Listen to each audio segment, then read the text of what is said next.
So I've got 6 o'clock, Monday, April 5th. We'll call to order this meeting of the Winooski Liquor Control Board. Please join us in the Pledge of Allegiance led by Deputy Mayor Hal Colston. I pledge allegiance to the flag of the United States of America and to the republic for which it stands, one nation under God, indivisible, with liberty and justice for all. Thank you. You're welcome. So first up for our regular items is item A. This is the outside consumption permit for the Regular Veterans Association. Staff has brought us a memo with some updates. Is there anything, Heather, Jesse, anyone wants to add to this context? I think we all had a chance to read it over the weekend. Nothing, we don't need to highlight anything else other than what's in the memo. We were anticipating Scott Lemieux from RVA being here tonight, but I don't see him yet. But the memo is staff's comment. All right, so some new information in here, including some options of how we could proceed, as well as some input from our Downtown Business Association. I know I have some thoughts here. See if council have questions or want to share your thoughts about the updated information. Bryn. Yeah, I have questions about the memo. There's some general terms used that I think would benefit me from having clarity on. For example, under the options, being able to revoke a permit at any time. I probably presume there is procedure that has to be involved with that. And would that need to go through both basically two council meetings where we have to announce discussion and then have a second meeting for approval? Because that would be at least, a 15, 20 day delay potentially for that at any time to really be actually have the authority to revoke it following procedure. So some clarity on that would be beneficial. And then I was also wondering about the ticketing authority. So it doesn't sound like in the memo that we have ticketing authority, that is left to the Liquor Control Board or the Department of Liquor Control. Is that correct? So happy to answer both of those. Do you want me to? Sure. Yeah. The Liquor Control Board that you operate as such can revoke at any time. You do have to convene, you would have to, at a minimum, hear the decision to revoke at a regular Liquor Control Board meeting or at a special board meeting. If you are going to convene a special board meeting for the purposes of revoking it, you need to give at least 24 hours notice of that. So it does not need to go through a two-step meeting process, but you would need to warn the meeting of the Liquor Control Board. So it could be as quickly as 24 or 48 hours or 2 weeks between regular meetings. I think that answers that question. Also, that as you note, the Department of Liquor Control can also revoke on their own as well outside of your authority. In terms of ticketing, we don't have any specific tickets we issue for these kind of permit violations. The ticket we would issue would be a noise violation, but that would have to be outside of the hours of the noise ordinance. And then just as I'm familiarizing myself with these documents, it doesn't look like there are operating hours that are included in this request or additional permit requests. That seems like that's standard. Is that captured anywhere else? So that is captured under the Department of Liquor Control Authority. And I don't know off the top of my head what that is for these establishments. We could get that for you if you would like. I understand from talking with the operator that very rarely are they open beyond 8 or 9 p.m. So in practicality, that's their hours of operation. Per Department of Liquor Control, they could operate much later than that. Okay. Happy to give somebody else a chance to ask questions.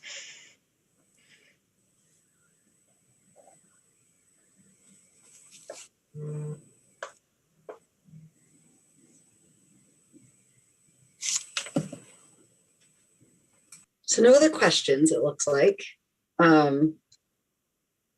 What we discussed previously was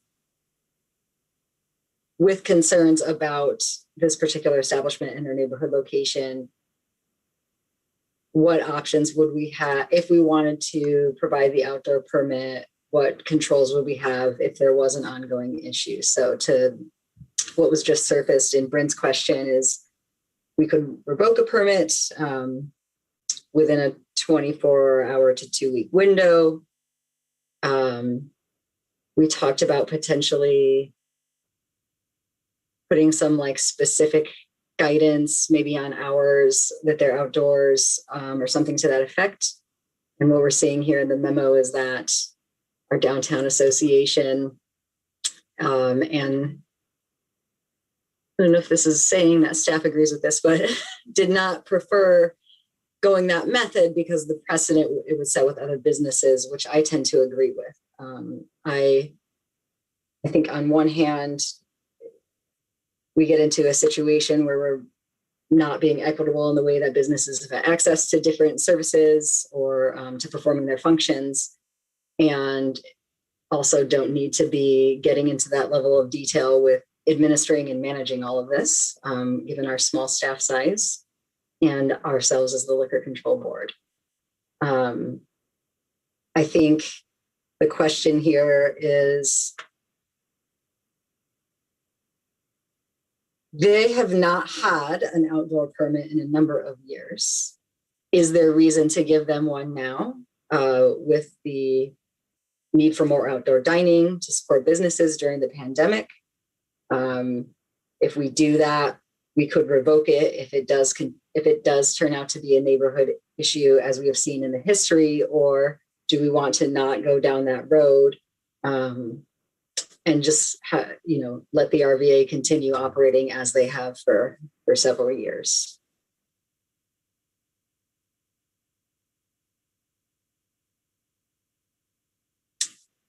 Mike? Thanks, Mayor. I think the memo is pretty clear, and I think it's a good idea to make it equal for everybody. And I think upon approving this, if we have people that are dissatisfied with this, I think we have to hear them out with the RVA attending at the same moment. Just because we have to have it fair, because there will be some people not happy about this if this gets approved. But as I was reading this memo, it made sense. What's good for one business should be good for all businesses. And that's just the way it should be. There's other bars in areas that are in residential areas that have outdoor consumption. And I think there may be some opportunity here to kind of guide the RVA on just to make everybody happy. Maybe we set some guidelines if we can, to instead of not having it so close to the residents. If we want to try to approve this and see if we can have them maybe move their outside consumption to the front of the building instead of in the back of the building, that might be a compromise for all parties involved. And I think, all parties may be open for this too. And I think it's something we should consider. Like, Bryn? There's a note in here that says the permit could be approved on a probationary basis. Has there been any prior use of a probationary license, and what would be the procedures for that? So no, or certainly since I've been here, we have not used that tool. Basically what that would be is saying that you approve this license and you would like a check-in, say at the end of June or at a date certain in the future, to evaluate whether it's being effective and to consider it at that time. So allow it with a date certain to check in. Okay. Jim? I was looking through our outdoor consumption permits from last time. This is, as far as I know, the only permit that has been requested in a this is the only one that's in an RA or BRC. The rest are either in the gateway or in the downtown core. Is that correct? Or is there another permit that we've approved that's in a residential zoning? I think that's true, that this is the only one in that zoning category. I don't think that that's a land use designation, though. There are certainly many residents who live in the corridors or in the downtown downtown land use pattern, downtown zoning code. So yes, I think that is a true statement that this is the only one in that land use designation, but that doesn't mean it's the only one near a residential unit.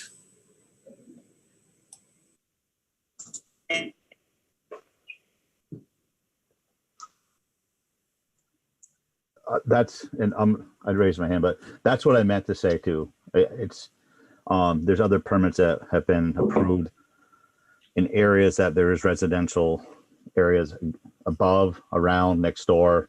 I mean, there's several bars that have apartments above them and right next door to their outdoor decks. I just think what's good for one is good for all. I mean, we got to treat all businesses as equal. We can't, in my opinion, as the rules we're looking at, we can't just say no. If they're requesting and want it, it's up to us to approve it. Yes. But I think we have to keep that equality in mind when it comes to this. And Jim? Mayor, if I can just point out too, I do believe Scott has joined us as well.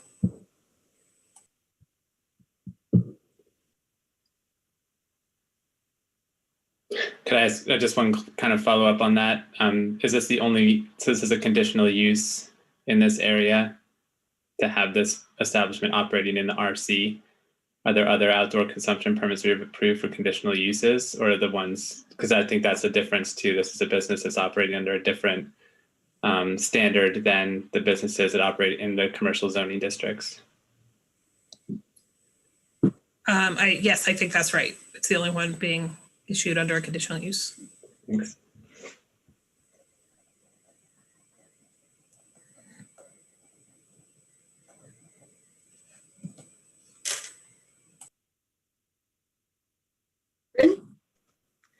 So I guess a question for the owner would be, has there been any effort towards working with residents that are adjacent to the property to address their concerns or to mitigate noise that carries over?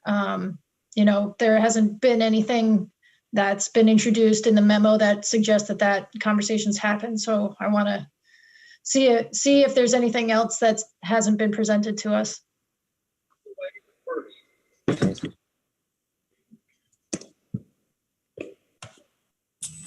My apologies. My internet just cut out. I had to switch networks. I missed, was there a follow-up to your question, Bryn, about the response to how the owner has addressed concerns?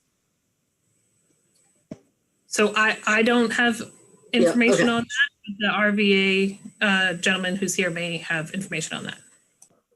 Oh, has he joined? Excellent.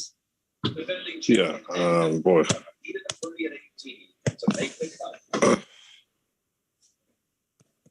Hello.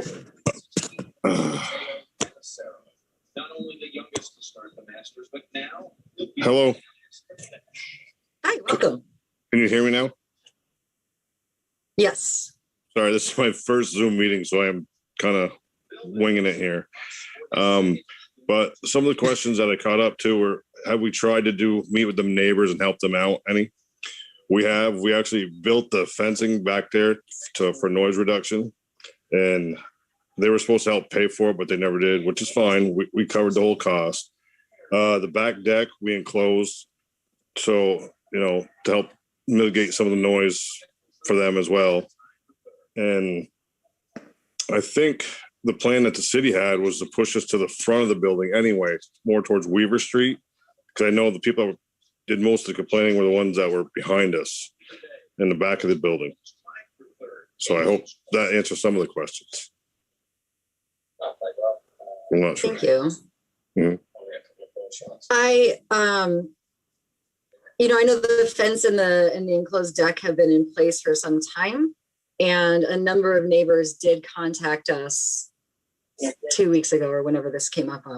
Actually, it's probably been a month Okay. when this initially came up for approval, and we're still having concerns about noise Mhm. coming from patrons. So have you had any conversations in the past few weeks or thought about other mitigation measures? No, not at all. Like I said, I believe the majority of the complaints are coming from the back of the building, and the city gave us conditional permit out in the front of the building. So that's pushing our patrons totally as far away from them as we possibly could be. So it's the noise would have to travel through all the buildings in front of us or behind us, excuse me. If that makes any sense.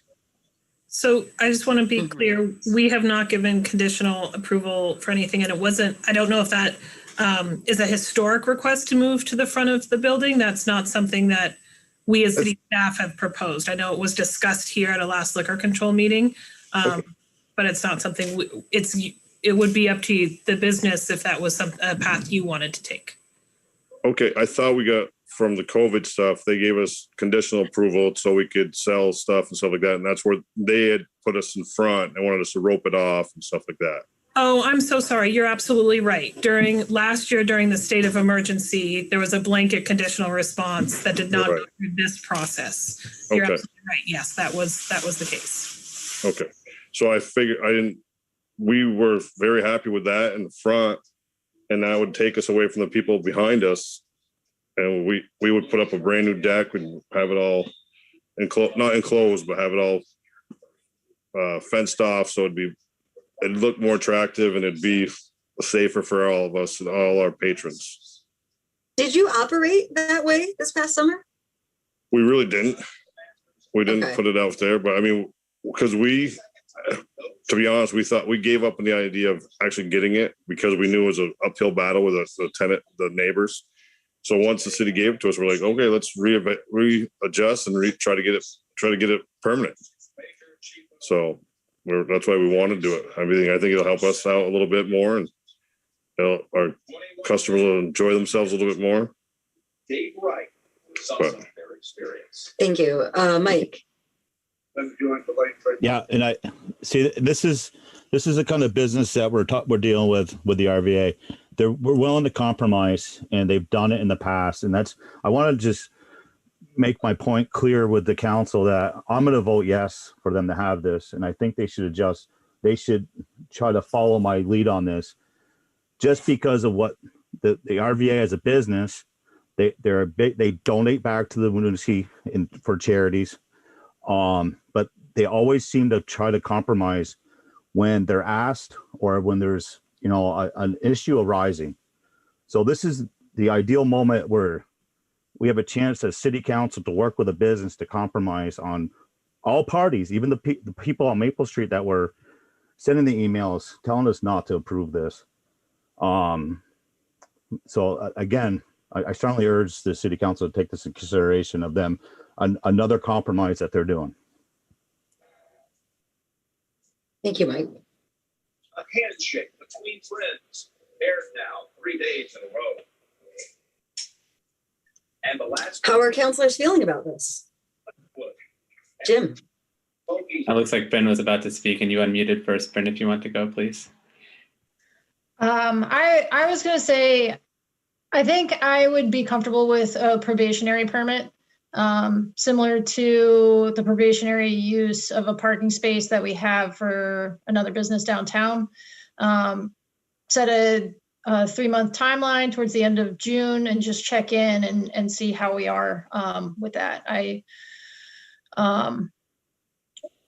would be more comfortable with that set in place than just moving forward or reviewing a proposed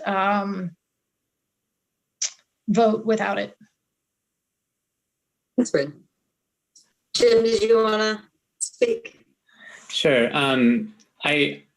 I still don't see the logic in approving something that we know hasn't worked in the past. And I would also hate to send the owners down the road of building new infrastructure when it becomes incumbent on us. It's literally in the Liquor Control Board regulations as shared in the memo that if there is an increase in nuisance, it's incumbent on us to revoke the license. So I would hate to put us into the situation of having to say yes now, finding that those neighborhood impacts still exist or increase as a result of outdoor consumption, and then revoking the license. The only thing we've done is force a business to build new infrastructure that they now cannot use. And I don't feel that we should be locking this area into having that use because we caused that infrastructure to be built and then took away the right to use it. This is the only outdoor consumption permit in a residentially zoned area with a conditional use. It is exceptional. And the neighborhood opposition is pretty unanimous, and I haven't heard anyone clamoring for this to come back. And I understand the need of the business to have outdoor consumption, but in this particular location, it is an unusual place. And this is a very residential district. It's not the same as living next to waterworks. So I just don't see the ability to support this as it's currently laid out. Yep. Okay, I'm not up to date on how to waive or whatever, but the gentleman who just spoke, we never had the outdoor consumption in the front of the building, which it's taken away. Our customers are actually going further and further away from them, so it'd be harder for them to hear. And addressing the 3-month deal, I wouldn't probably do the construction right off. I could probably rope it off and see because I agree with him. I wouldn't want to build the deck and say, okay, well, that didn't work. But if we could sit them out front, everybody gets used to it. If the neighbors don't complain too much, then we have no problem building a real nice, solid looking structure and making it look more appealing. Thank you. Which, mind you, you'll buy a permit from the city to build, so the city will get some more money from you. Jesse? So I just want to be clear that we may be confusing a couple of different requests here. So there's the outdoor consumption permit to use their existing infrastructure, period. They just are allowed to do it. There's the option to do that, but for a probationary amount of time and do a check-in. Or there's an option to do it on a conditional use somewhere else on their property. If it is somewhere else on their property, there may be zoning and other permit implications.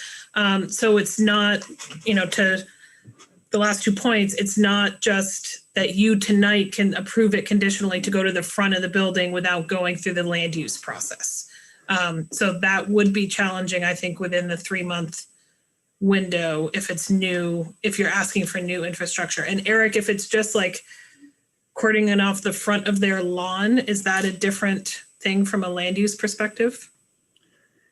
I would say if there's no new structures being established at this point, I don't think land use the zoning regulations wouldn't come into play. It's when you start adding new structures is when we would need to review those against our zoning regulations to make sure the structures are not encroaching into the setbacks or other taking away any parking or things of that nature. So if it's just a matter of roping off an area that already exists and not creating any new structures, I think that would be okay.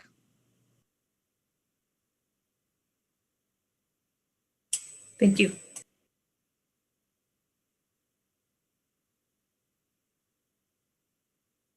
Are there other questions or thoughts that councilors want to share?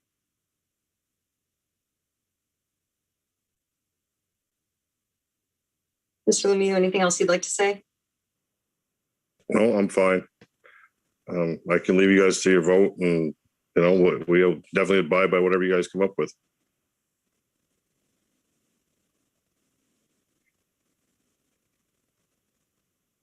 I'm going to take a guess here and say that someone might want to move to approve a probationary outdoor consumption permit.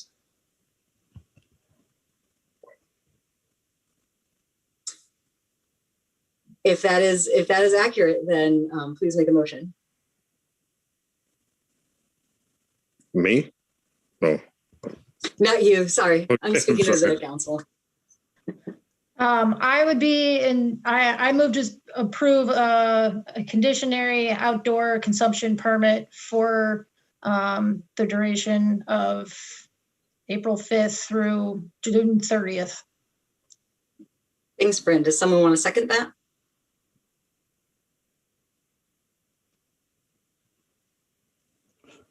I got a question before we do this.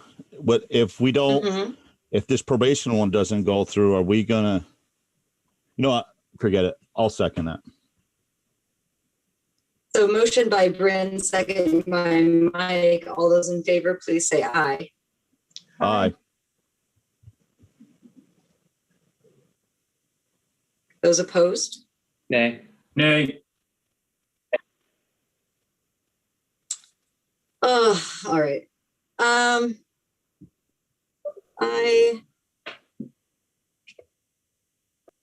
gonna say nay on this. I think there's a fair point here that historically outdoor consumption at this property has been a problem.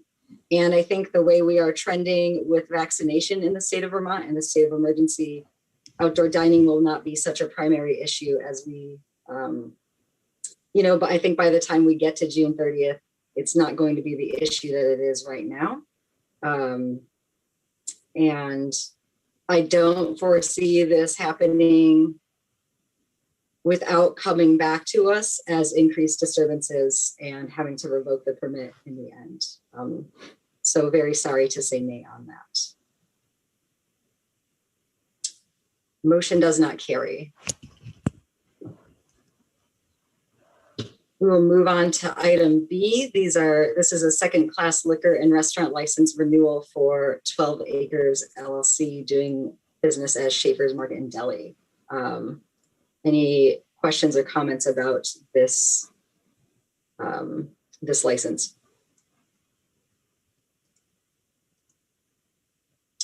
Would someone like to move to approve the second class liquor and restaurant license? So moved. Second. Motion by Bryn, second by Jim. All those in favor, please say aye. Aye. Aye. Aye. Motion carries. Item C, first class liquor license renewals for Asian Bistro, Four Quarters, Last Stop, El Cortijo, and Southern Smoke. Any questions or comments about these items? Would someone like to move to approve the first class liquor license renewals? So moved. Second. Second. Motion by Hal, second by Jim. All those in favor, please say aye. Aye. Aye. Motion carries. Item D is a restaurant renewal for Tiny Thai. Any questions or comments? Can I make a quick comment on this one? Yes. So you have actually already approved this for next year, but it was at the previous, it was at the address where they currently are, and they are moving up to Main Street. So the only change here is the address change. Thank you, Jesse. Would someone like to move to approve this restaurant renewal with the address change? So moved. Second. Motion by Bryn, second by Hal. All those in favor, please say aye. Aye. Aye. Motion carries. That brings us to the end of the Liquor Control Board agenda. Can I have a motion to adjourn? So moved. Second. Motion by Jim, second by Bryn. All those in favor, please say aye. Aye. Aye. Motion carries. Thank you. We will move into our city council meeting.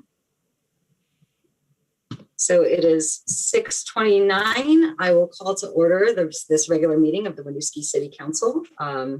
Please join us in the Pledge of Allegiance led by Deputy Mayor Hal Colston. I pledge allegiance to the flag of the United States of America and to the republic for which it stands, one nation, under God, indivisible, with liberty and justice for all. Thank you. Sure. Agenda review. Any concerns about the order of tonight's agenda? All right.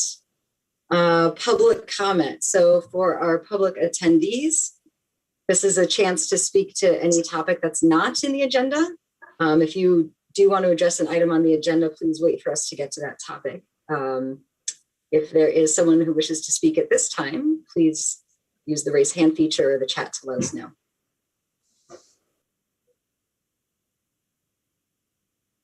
All right.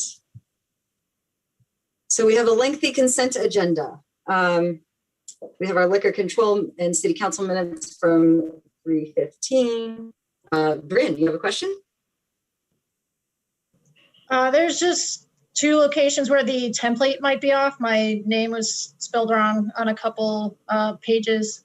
And then on the warrant, it still has the previous counselor's name listed. Thanks, Bryn. Okay. Let's pull that separate. Can I have a motion to approve the liquor control and city council minutes with the names corrected with that suggested change? So moved. Second. Motion by Bryn, second by Jim. All those in favor, please say aye. Aye. Aye. Motion carries. Thank you. Next up is the accounts payable warrant for 3/31 and the payroll warrant for 3/7 to 3/20. Several items from our previous meeting: the appointment of Paul Colston as our deputy mayor, mayor council procedure policy, the conflict of interest policy, and the 2021-22 schedule. There's also a SimQuest cloud renewal, which is a contract for services we already received, and the FY21 audit engagement letter, another standard procedure item. Are there any questions about any of these items in the consent agenda?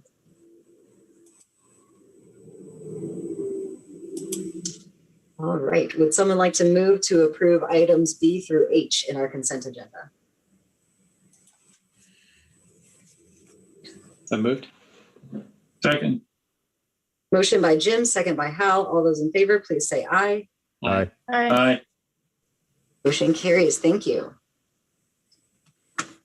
This brings us to council reports. So I just wanted to start by making a quick statement. A few members of the council have reached out to me about this, wanting to share, just recognize the violent crimes that have been taking place over the last 2 weeks and the past year. So we've had in our country at least 20 mass shootings somehow in the past 2 weeks, which sort of kicked off with the events in Atlanta, a shooting of 8 people, most of whom identified as Asian Americans. And, nationwide hate crimes against Asian Americans have really escalated during this pandemic. So just wanted to make a statement that, this frequency of violence happening to our fellow Americans is condemnable, that acts of hate based on any aspect of someone's identity are also condemnable. Last summer we made a commitment to continue advancing equity in our community and anti-racist policies, and would like to sort of reaffirm that commitment. We have since pursued and received funding to carry out our community-based vision of equity work. We've spent, at the council and staff level, a lot of time supporting and advocating for equity in COVID-19 testing and vaccination and public health approaches generally in Vermont. And we also, leadership and staff and council, have participated recently in a structural competence and cultural humility training. So it was an appropriate time to provide an update on how we are living into that commitment. And also just say that I'm grateful to live in Winooski, where we are committed to being welcoming and embracing our neighbors. Appreciate that residents hold those values. We have had our PD look at, data of crimes or incidents being reported, and have luckily not seen that national trend here in our community. So hope to see that continue. And just want to recognize there are a significant portion of our population does identify as Asian Americans. So this certainly could be having local impacts. with that, I will turn to our regular rotation of council reports. Hal, would you like to go first? Sure. Thank you, Mayor. I'm happy to report that our charter was approved by the legislature for the changes that we offered. And it was a 99-44 roll call vote that approved the proposed charter changes. The next step in the process is that it goes over to Senate Government Operations Committee. I think we have a pretty good ally in Senator Rahm on that committee. So I will do all I can to support that effort to have it passed and sent to the floor for approval. So that's the update on our charter change process. Thank you, Hal, or should I say Representative Colston? Either way, thank you. Bryn, council reports. Sure. I believe my commission assignments will be revealed tonight. Other than that, the CSWD Chittenden Solid Waste District DOC drop-off centers, the closest one to us is South Burlington. That has added an additional drop-off day, so they're up to 5 days during the week. Visiting cswd.net is a great way to visit the website and to get all of the location, times, and materials collected. And last week I met with Gwen and Molly, city staff, to review the container grants requested for this upcoming season for public spaces, and use of the current community cleanup fund balance to help offset the match required of that container grant. So I believe Ray will have more of that in upcoming meetings, but was happy to participate in that conversation just this past week. Thank you, Bryn. Mike. I have nothing to report. Thank you, Mike. Jim. Thank you. The Housing Commission met and was really dove into some details on how to understand the scale of impact that various levers have for creating units of housing with more bedrooms. So we looked at impact fees, parking minimum waivers, density bonuses, tax abatement, and other fee waivers as methods to try and incentivize different types of housing in a project. And the great thing is that Heather was able to provide some realistic numbers based on what's actually happened in the city in the past for real development that we could then game out for different scenarios, different types of mixes, different affordability ratios. So the Housing Commission really got to dig into those pieces, which was helpful to see in terms of real numbers and what it does to the financial viability of a project. So that was useful. The outcome of that is the density bonuses and parking are orders of magnitude larger in terms of their impact on the overall financial picture. So it's while we impact fees, I think John Rauscher shared their sweeteners, they are not going to move the needle significantly on a project. So we have to look at all those together, but consider their relative magnitude of effect. In addition, I attended the members of the Housing Commission are standing by to present kind of the lessons learned from that exercise to the Planning Commission when the time's right, when they're considering various changes to zoning. I also attended the convening of the Housing Commissions, which is put on by the Chittenden County Regional Planning Commission the following Monday, a week ago, and I wanted to thank our Planning Commission Chair and our Housing Commission Chair for also being there, providing really strong representation for Winooski. And I also know that members of the Essex Housing Commission have been reaching out to our staff and representatives to understand what we've been doing in Winooski and how they might utilize it in other places. So I think that speaks highly to what we've already been doing and the work that's going on ahead. In general, they shared their ECOS report. Thank you, Mayor, for circulating that link to the rest of council. They provided an annual report on how we are doing at meeting the sustainable development goals within the city or within the county, and are talking about what to do next. One of the things related to housing that came out of that is there's pretty much agreement amongst members that having targets for affordable housing provision would be helpful within communities in the area to understand how much every community might have to do in order to pull together towards the goal of providing a better supply of affordable housing in Chittenden County. So as they go forward in planning with the Regional Planning Commission, that'll become a focus. Thanks, Jim. One update I have to share on a similar note. Myself and Jesse, forgive me if there are other staff members in attendance and I have forgotten, joined other managers and elected officials from across Chittenden County for a sort of preliminary discussion on regionalization of services. So we've already been engaged in this regional dispatch discussion for some time. There is interest across our county in looking for other areas where cities could collaborate and shared service or equipment, or find ways to be more efficient and effective, not only for cost savings, but also delivery of service. So nothing really substantial coming out of that discussion. It was very preliminary, like what are the areas that folks might be looking into in the future, but want you all to know that that's on the radar. Also, that regional dispatch was seen as a really good entry point into other public safety areas of collaboration, potentially. Second update, the Airport Advisory Commission had their monthly meeting. I attended that. They have selected a contractor to install the noise monitors, which they received grant funding for. They are expecting to implement those monitors.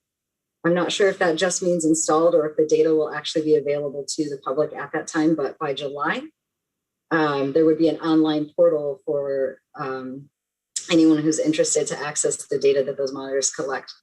And we are still looking at hosting one of the monitors at Winooski City Hall to collect that local noise data for residents.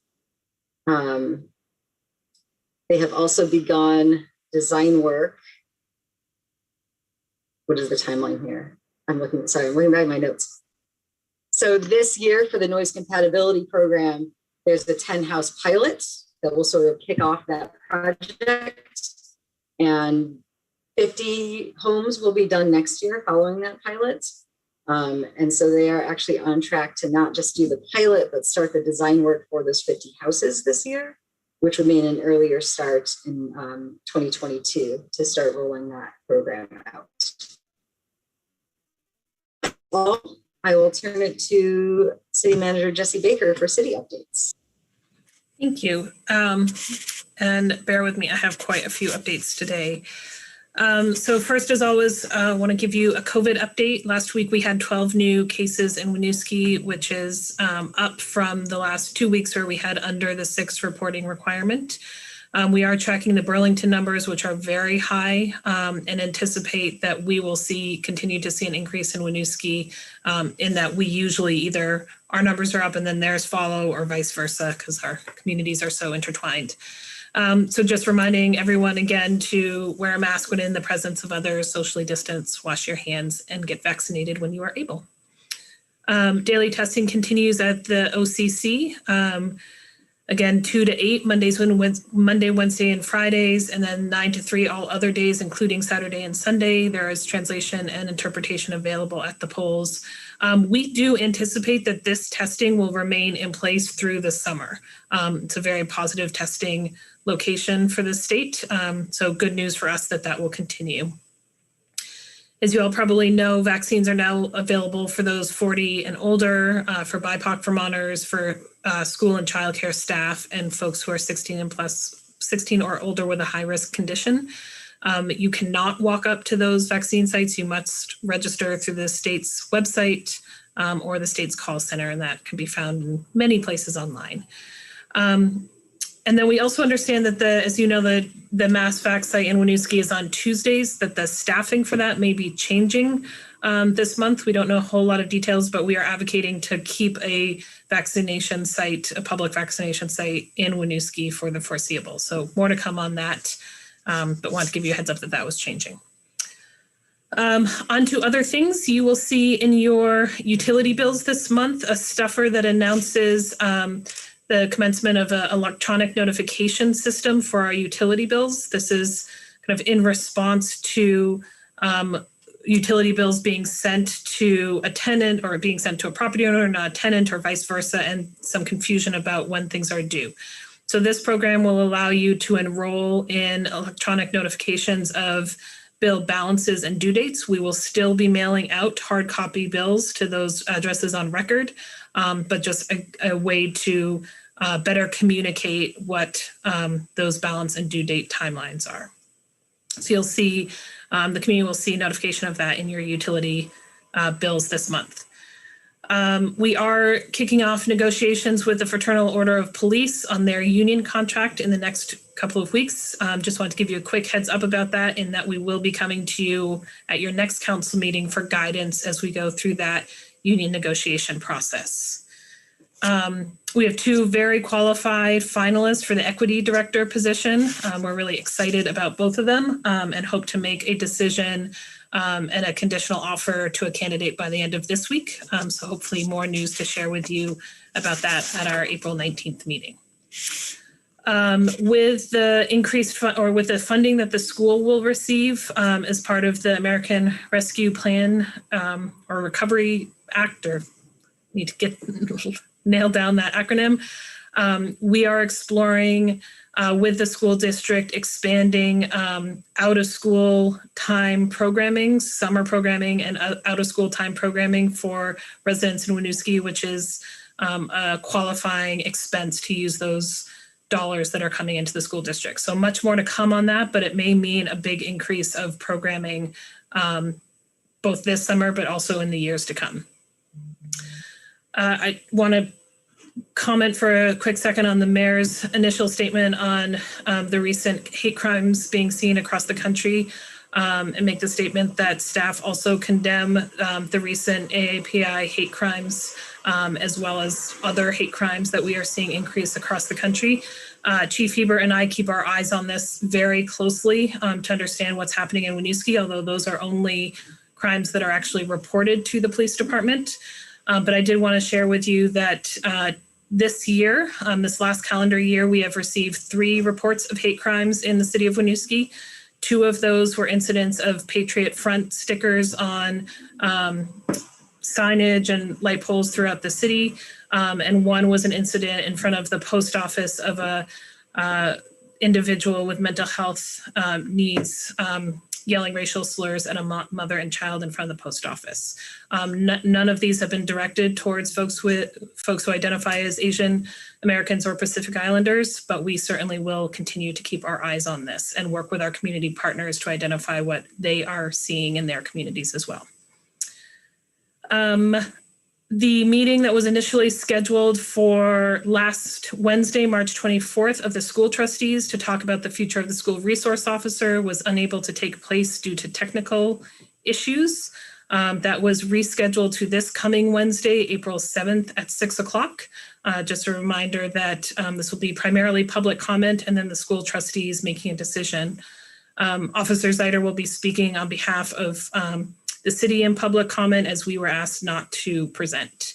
I don't have a good sense for you all right now of when we may be coming back to you if a change is needed going into fiscal year 22. So I will let you know when I have some information on that. On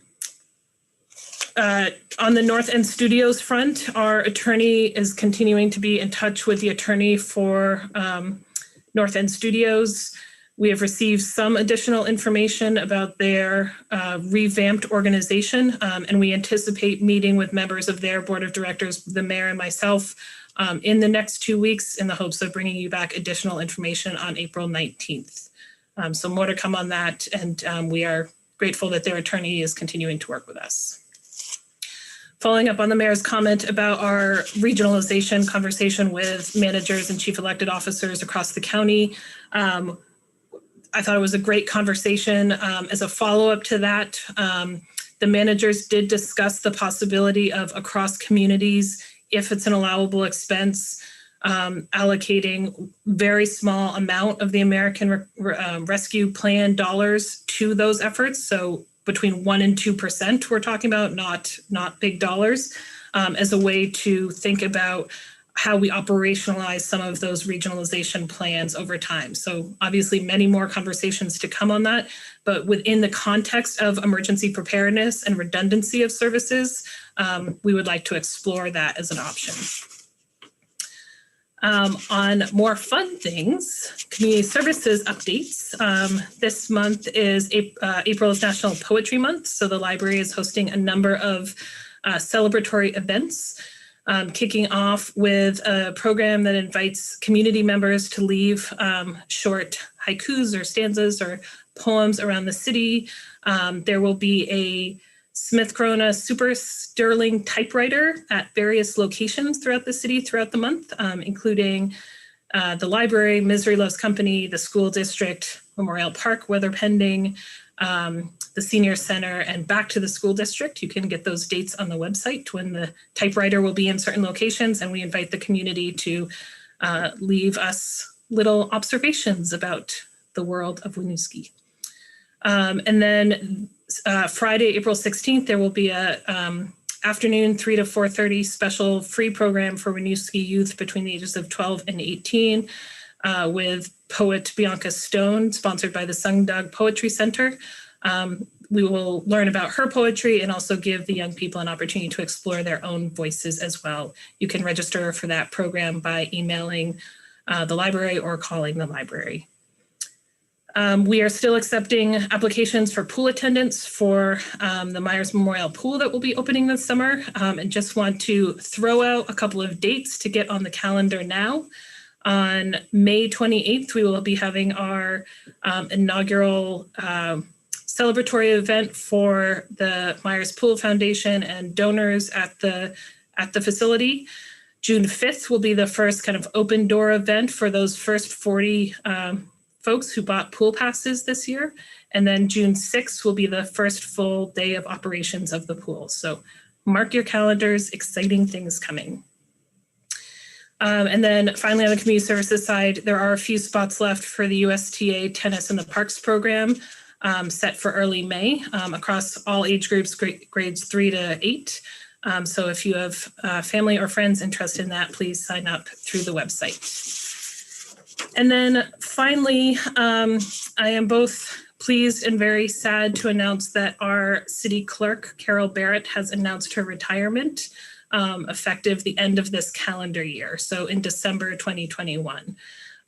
In July, she will have served the city for 41 years, giving her entire career to the residents of Winooski. Her dedication and positive attitude can be seen in everything she does, and we have been so fortunate to have her on the team for so long. A hiring process is expected to kick off over this summer, and staff is already working to cross-train and ensure that the impact on the residents of the city is seamless. And we are lucky that we will have her for another 9 months. So next time you see Carol, please give her a big congratulations and thanks for her service. And that is all I have. Thank you very much.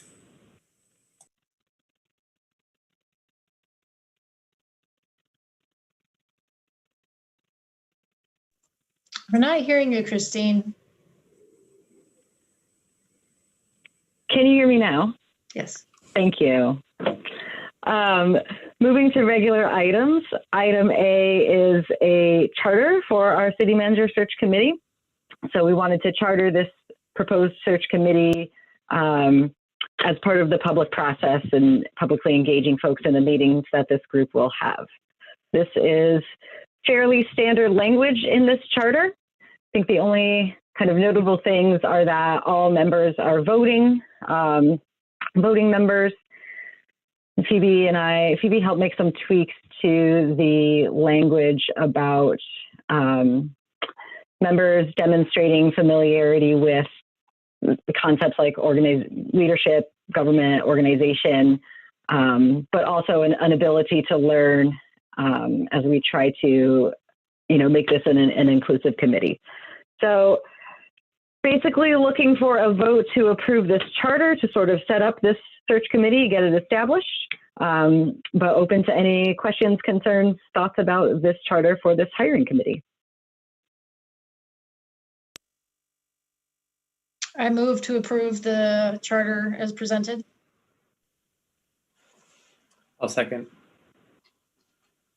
All right. Motion to approve by Bryn, second by Jim. All those in favor, please say aye. Yeah, Christine, Yeah. I'm sorry. I said I would not interrupt on these discussions. There was a request for a public comment that came in after this meeting had started, so I might Okay. ask for that before you take a vote. Let's take a pause for public comments before we vote on this charter. All right, Eric, whenever you're ready. Hey everyone, I think it was the second section of this discussion, the memo from the mayor in regards to appointees to the commission. I was interested in giving some public hearing on, so I'm happy to now, or I can wait.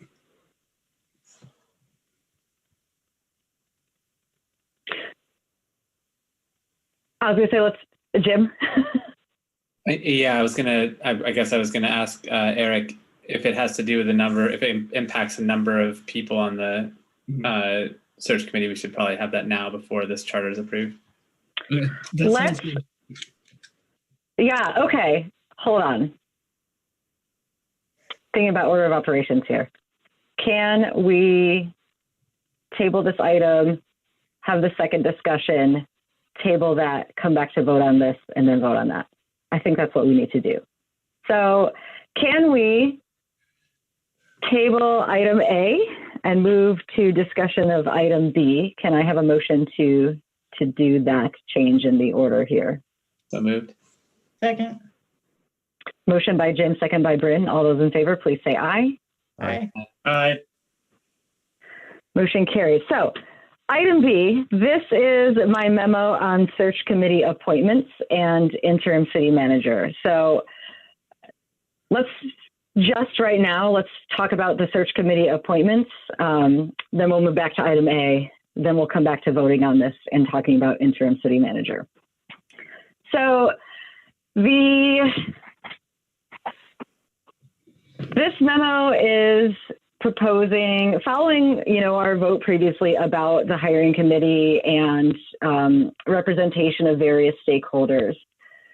I have solicited a number of folks to fill these committee roles, and several of whom were suggested by members of council. There was broad interest. Nobody declined, and I actually had to go back and retract my invitation with some folks, which was unfortunate, but great that so many people are excited to participate. What we're recommending here is, so myself and then Hal as a member of council, as deputy mayor and someone with a lot of experience in hiring processes like this, hiring at a leadership level, putting his name forth. Also, it's not like everyone on council volunteered. From staff, the leadership team during their meeting had a discussion about this and put forth Ray Coffey. For non-department staff, we have Lieutenant Justin Hazinga from our police department, which I think is exciting to bring in someone from our public safety team into this process, considering that we typically spend more time with administrative team, right? And not as often with those folks. The Downtown Winooski Board recommended Allie Nagel, co-owner of Waking Windows, general manager of Monkey House, resident and homeowner in Winooski. So just a lot of connection here. It ties to the city.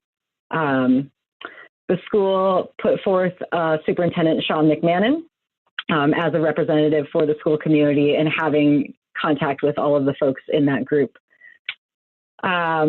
For our resident at large, recommending Margaret Bass, has worked for the city, has served on the school board of trustees, has participated in our equity dialogues, in our equity director hiring, the youth interventionist hiring process, just has had a lot of contact with various aspects of our community. And then for our partner community organization leader, Irene Webster from AALV is a case manager who primarily provides service to Winooski families. So these are, this is the recommended appointments of folks who sort of meet our qualifications, trying to make a diverse board here. There has been a suggestion of adding another at-large resident position to this committee, bringing it from 9 to 10. I'll let Eric speak to that in a moment, but I'll share that I also received a similar recommendation from former interim city manager George Cross, who was suggesting that this group does not have representation from longtime Winooski community. So somebody born and raised, been here 50, 60 plus years. So that is another consideration if we wanted to think about changing the composition. I would also say that we are intending to host all of this in a public process. So the debate and discussions and decision-making around that this committee will have around competencies and evaluation criteria, all of that we can engage other members of the public in. Interviews would not be in a public forum. It would just be the committee members conducting those. So with that said, I'll pause for council questions and then move it to public comment.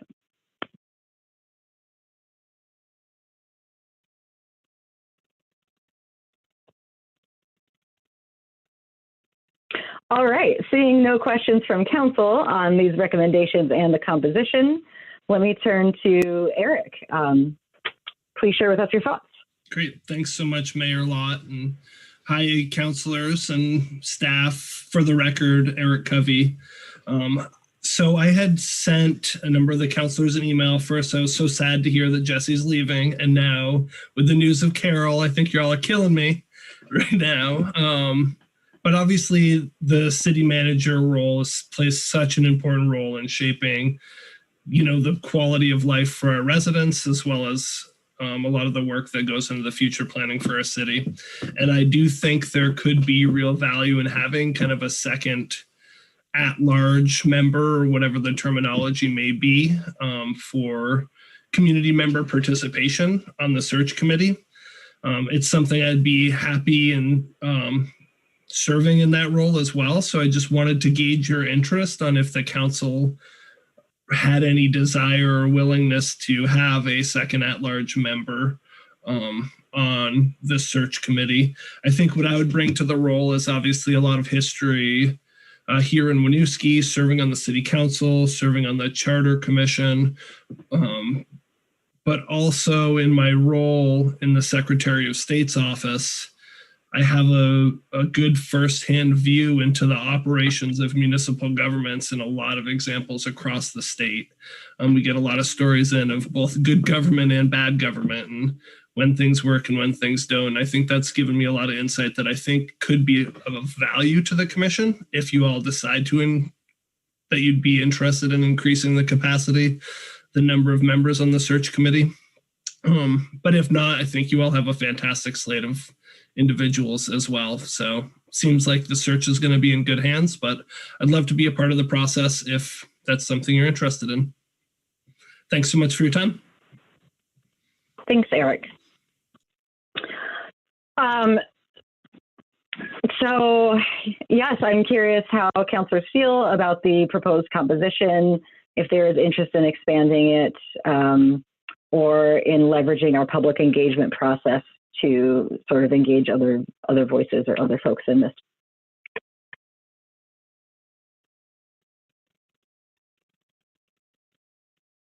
Bryn. I think I'm in favor of having an odd number on the search committee. I don't know how frequently there would be a vote that would end up in a tie, but I do see benefit to having an odd number. And as far as what that cap should be, whether it's 9 or 11, I think it really, I defer to the mayor. to make that call on what's manageable and for scheduling. I also don't know if there would be any impact to the proposed budget. So things of that nature, but I feel that an odd number works best for such things. Thanks, Bryn. As far as budget impact, there's just where are we offering $100 stipend? I want to say, Phoebe, yes. So that would be the impact, not significant. Scheduling is going to be a challenge already with 9. And I do think there's a possibility if we run into scheduling challenges or one of the appointees, what they have going on in the rest of their life changes, we could end up in a situation where we have to appoint somebody, if somebody has to resign as well. As far as 9 versus 11, I don't have strong feelings on that. As far as like manageability, Jim. Bryn, did you have a follow-up to that? Yeah, I was just wondering as a follow-up, similar to our other commissions, if it's possible to appoint alternates. So we could have alternates. So initially, yes, that is how they typically are drafted. Phoebe and I had discussed this and wanted everybody to have a voting role because we're recruiting based on these sort of stakeholder roles. But we could add alternates.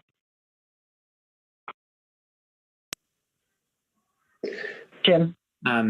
Well, first of all, I want to thank you, Mayor Lott, for doing the heavy lifting of soliciting enough people to say yes that you had to then take it back. Thank you for doing that work. And I also want to thank Councilor Colston for serving on this committee as well. I'm glad that we'll have your voice in the hiring process, and everyone else who has said yes. And thank you, Eric, for showing up and voicing support and interest in this as well. I think in an ideal world, I would be interested in potentially expanding the number and reconsidering this request along with a comment from George Cross about additional representation. But I do feel a sense of urgency at the moment to initiate this process. And I don't know that we can do both. And that's an unfortunate position. But I think from a practicality perspective, because we couldn't approve a slate of committee members tonight, we'd have to come back and do it again in the future. I think that to me is maybe too long to wait. I think we've already had to put this off a little bit longer than your initial timeline. So I'm leaning towards wanting to go forth with the current number and slate that we have before us. And I think we've always had this, and I hope this will continue to be the focus of having a robust public engagement process that can bring these other voices in meaningfully and fully at other stages. Thanks, Jim. And that is a fair point that if we want to revisit the number composition, it would set us back on the timeline.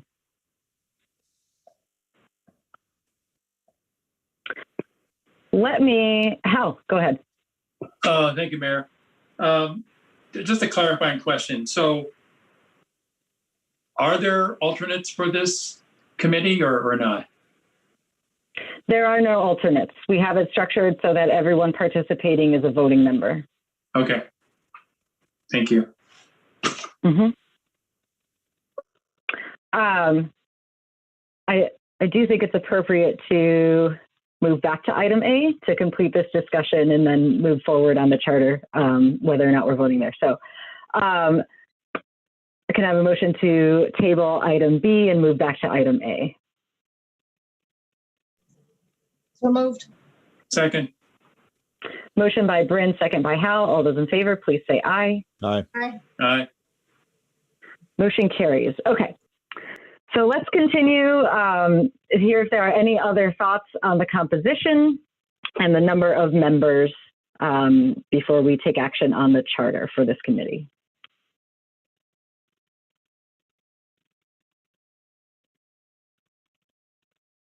I will share something that just came to mind, thinking about George Cross's statement about having an older generation Winooski and participant voice included here.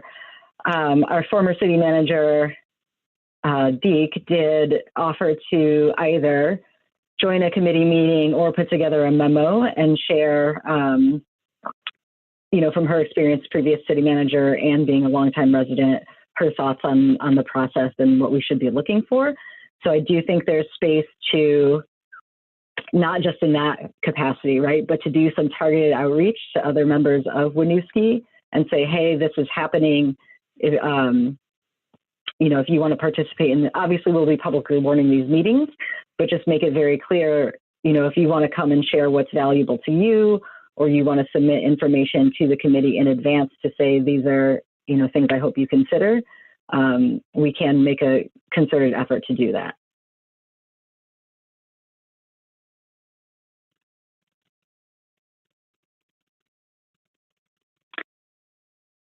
Other questions or comments about committee size composition? Mike.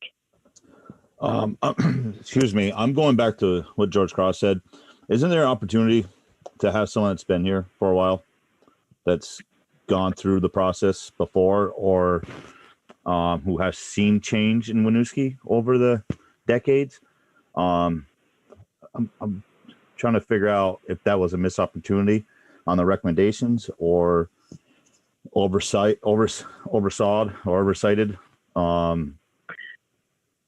Yeah, to be frank,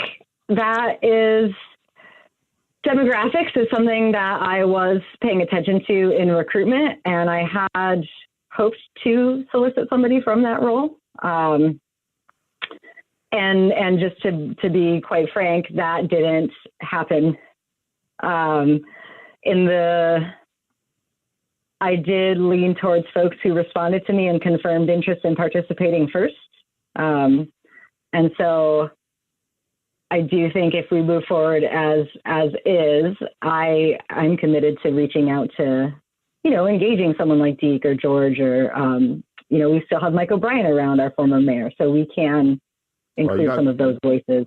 You have Jerry Myers, you have Sally Tipson, you have quite a few people that still live here, that own businesses here, that are still involved in our community too. I don't know if they missed the memo, or if a phone call was warranted to someone such as that has done service to Winooski in the past. It might have been a nice gesture too.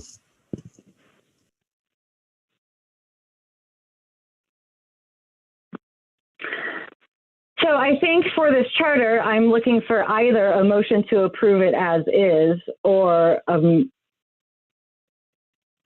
motion to amend it with a different number of members. In which case, we could approve appointments tonight, but would have to then approve additional appointments at a future meeting before we could move forward.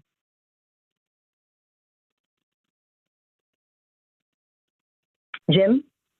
Sorry, and I apologize if this is in the memo. I'm just not finding it here. I assume the committee would anticipate meeting between now and our next meeting. The goal was Phoebe and I will convene at 9 a.m. tomorrow to draft sort of a kickoff email and reach out to these folks and start trying to schedule as soon as possible. And scheduling that before the next council meeting? Ideally, yes. That's the timeline we were hoping for. Yep. So I move that we approve the charter as written.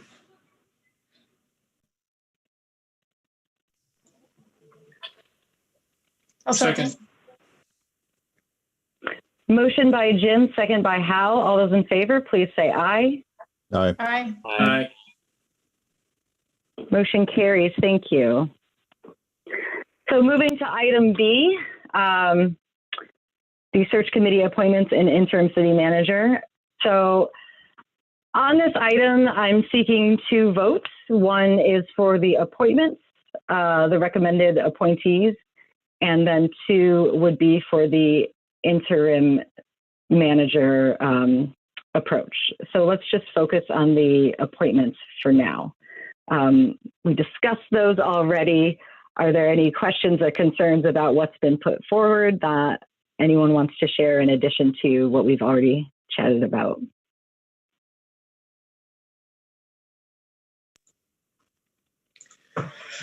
Bryn?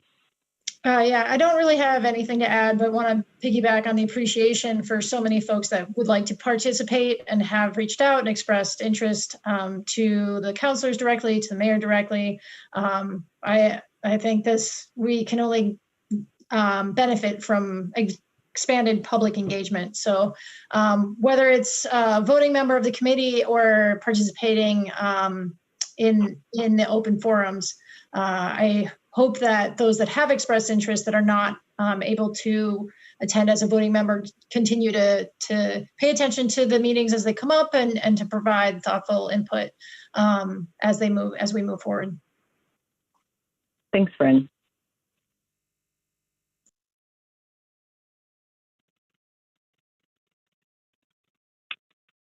Seeing no further comment, does anyone want to move to approve the slate of recommended appointees?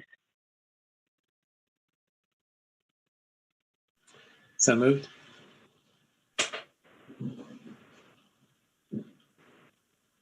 Second. Motion by Jim, second by Hal. All those in favor, please say aye. Aye. Aye. Motion carries. Thank you. Phoebe and I will get started early tomorrow to start convening this search committee. So the second piece of this memo and this discussion is on the interim city manager, the approach that we want to take there. So we previously discussed either an internal or external person fulfilling this role. I've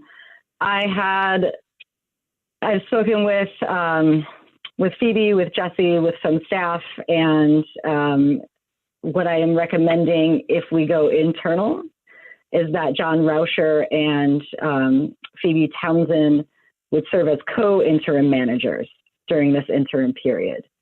So I've outlined here in the memo what that would look like. They would focus on different areas of the work.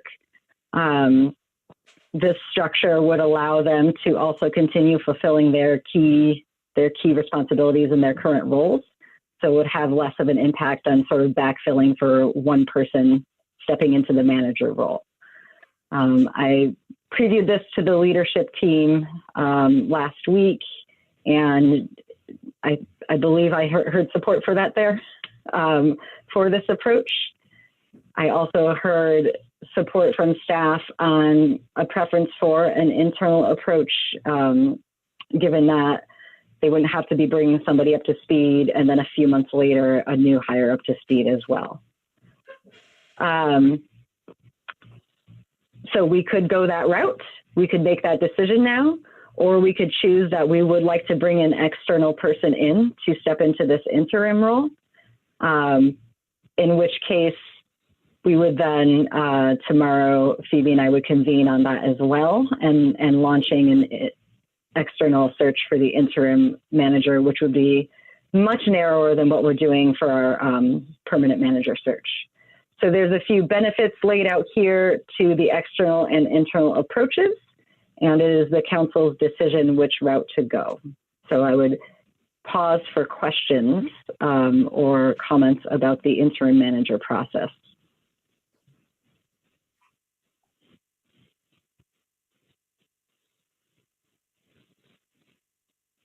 Bryn. Yeah, I'm thinking about the transition and for the internal proposal. And I'm curious about if there's been further thought on if there would be a lead, for the council meetings or for managing contact with the state, especially as it relates to COVID response, if any of that has been identified, or if that's all pending the decision that the council makes tonight. I mean, fleshing out all of the details does pend our decision this evening, but I believe that John Rauscher would be sort of that state contact. He'd be more of the emergency operations person. And then with Phoebe taking a lead on it, like the operations administration side, I think she might run these meetings or be our point of contact. But again, we would need to flesh that out if this is the route that that council chooses to go.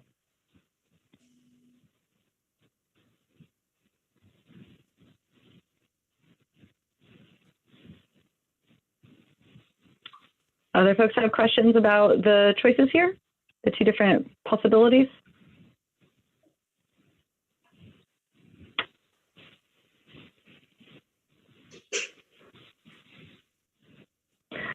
Does anyone want to make a motion one way or the other?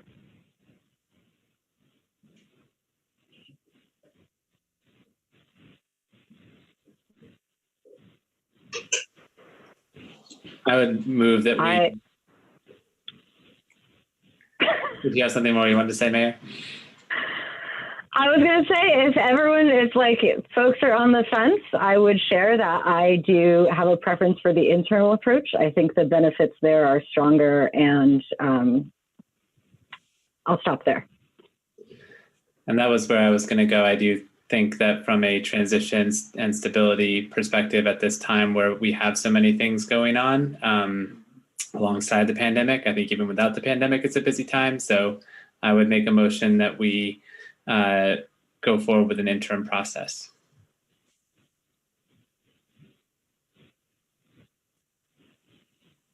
And thus I have moved it. I'll second it. Motion by Jim for an internal interim, second by Mike. All those in favor, please say aye. You know, I wonder. Motion carries. They're both here in ahead. attendance. I wonder if we should ask them on their opinion. Yes, John or Phoebe, please speak Well. or forever hold your peace. All right, so the motion did already carry, and I did talk to them and make sure that they were on board with this before putting them forward. Great, so expect a robust update at our next meeting. Phoebe and I have a lot of work to do this week. Yes, and thank you both for being willing to step into these roles. So moving on to item C, this is about our commission liaison appointments.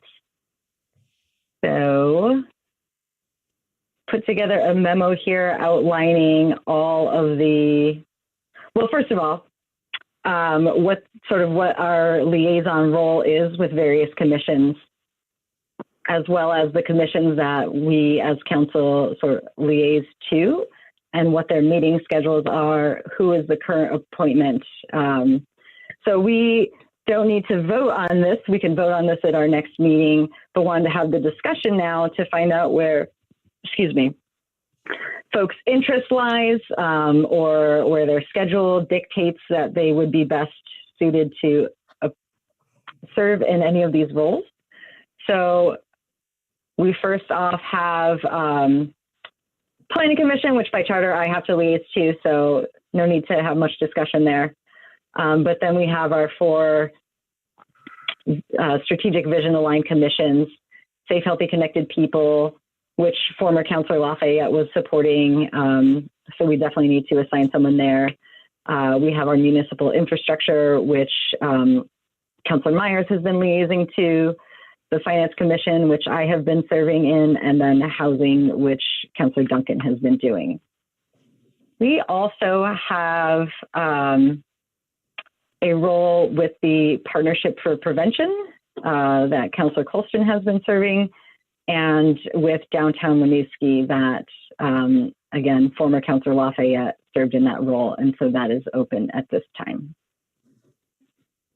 And then the Chittenden Solid Waste District, which we are soliciting new members for, Bryn. And then the Heart of Winooski, which Jim is serving on. So I do want to call attention to the initial piece of this memo showing our role. So I wanted to highlight our role as liaisons to these commissions. So we are there, as these are our policy advisory commissions. They should be advising us on our policy decisions, but working within the context of our overarching vision. So our role as liaisons is to connect with commission chair and staff liaison and help the chair plan agendas do the work plan setting that we tie to our priority and strategy step back each year. Your role is also to actively participate in these meetings, to read the materials, be prepared, bring any information that's coming from your role as a counselor to those groups, and also bring back information from them, whatever they're discussing, bring those updates to the rest of us to make sure that we're keeping them in the policy decision framework. So I will stop there. Don't need to belabor this any further. I'm curious just to hear, is there a specific commission that you want to serve on or stay serving on, or a specific schedule restriction that makes it impossible for you to do one role or another?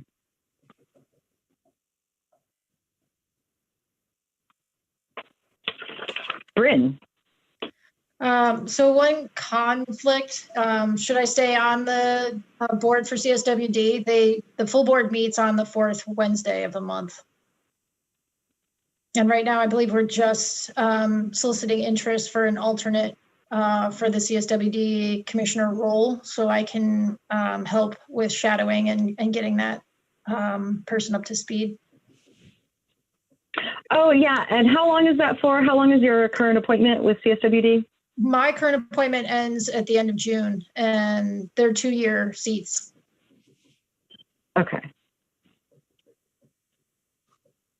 So you are not currently available to serve on Safe, Healthy, Connected People. Correct. Hal. Thank you, Mayor. I would be interested in serving on the Safe, Healthy, Connected People as a liaison. I did that before Amy stepped in, so I'd be happy to do that again. Does that work with your legislature schedule still? Yeah, Okay. we're rarely, done after, 5:30. So it shouldn't be a problem. Okay. Mike or Jim? Preferences? I'll stay on the MIC. All right. Jim, do you want to stay on housing?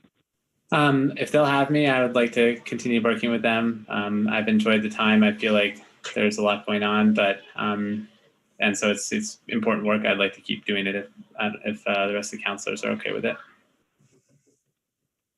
All right. Bryn. I do have interest on the finance committee. So if you're willing to relinquish that, Mayor, I'd be happy to take on that role. Oh, that's exciting to hear. Thanks, Bryn. Sure. And okay, sounds like we have a viable path with those commissions. Moving to our partner organization roles. Hal, are you looking to stick with your role with the Partnership for Prevention, or would someone else like to step into that? I'll stick with that. Thank you. All right. And Heather, when does downtown Winooski meet typically? Is that a regular schedule? It has been a shifting schedule, but I think that we have moved ourselves to Wednesdays. Let me just double check my calendar.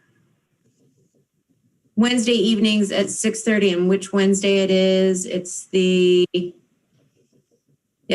third Wednesday of the month, 6:30 currently. It used to be Thursdays. It's shifted a little bit here and there, but I think we're settling in on Wednesday. Thanks, Heather. Anyone have specific interest in liaising to that group? Also, again, we're not voting now, so you could connect with me after the meeting as well, before I bring this forward at the next meeting for voting on these appointments. Heather. I just want to make a pitch for it. This is a really exciting board right now because they've just moved over into being much more of a business organization and have changed their board membership to include almost entirely business owners. And that is a broad range of different types of businesses. So rather than it being, primarily what people think of down in the Rotary with restaurants and bars, we also have business owners from up in the Teigen area, and we have Seth Leonard, our previous mayor. So it's a really exciting board right now. That's my pitch. Thanks, Heather. Jim. I was just going to ask you, Heather, what the general workload is in preparation for those meetings. I think it's tough to say right now, Jim. It's shifting a little bit. We are kind of putting building blocks in place right now. So there's going to be some lift in terms of putting together bylaws and really directing the organization's future. So I think that will depend. Committees are starting to be set up as well, but there's so much room for determining what those will look like and what those individual roles will be that coming on now is really where we'll be able to shape that going forward. Thanks, Heather.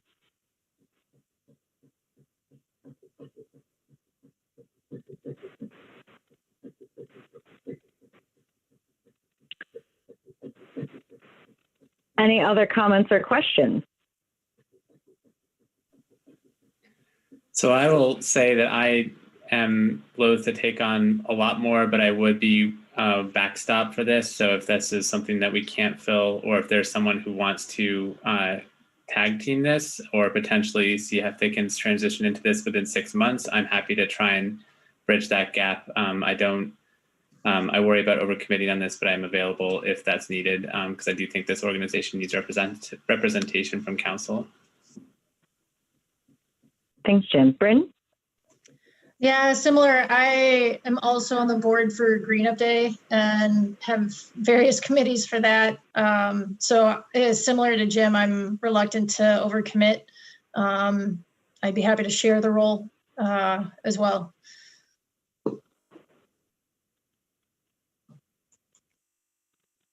Heather, is that a viable, having been with the board and seen what its new composition, is that a viable alternative, or is that more headache and trouble than it's worth? I personally think of it as having more supporters. So for me, absolutely, I think that could be viable. I think that I would have to play a stronger liaison role to kind of hold the city piece together, but that's fine with me. I'm happy to do that. So I'll talk to Meredith, the director, between now and the next meeting, and then reconnect with each of you on what a potential path forward could be. And thank you, Heather, for offering to support that, if that is the route we go.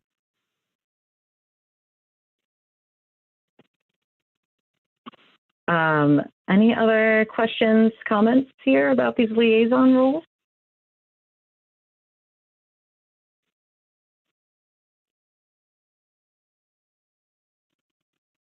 All right. I do want to just state, over the past year, we've talked about this before, but over the past year, with all the uncertainty in the beginning of the pandemic, we stopped having meetings with some of these commissions for a period of time. We did not really do a strategy and priority setting last year. We did not create strong work plans to direct the work of these commissions. That is something that we will not repeat this year. So I think the experience of the past year may have felt less guided or lower lift than it is going to in the upcoming year, where we will be able to put a stronger focus on what these folks are actually contributing to and what we are focused on in the future. So just wanted to make that clear. I know the experience has been less than ideal for some of our volunteers, and really looking forward to changing that.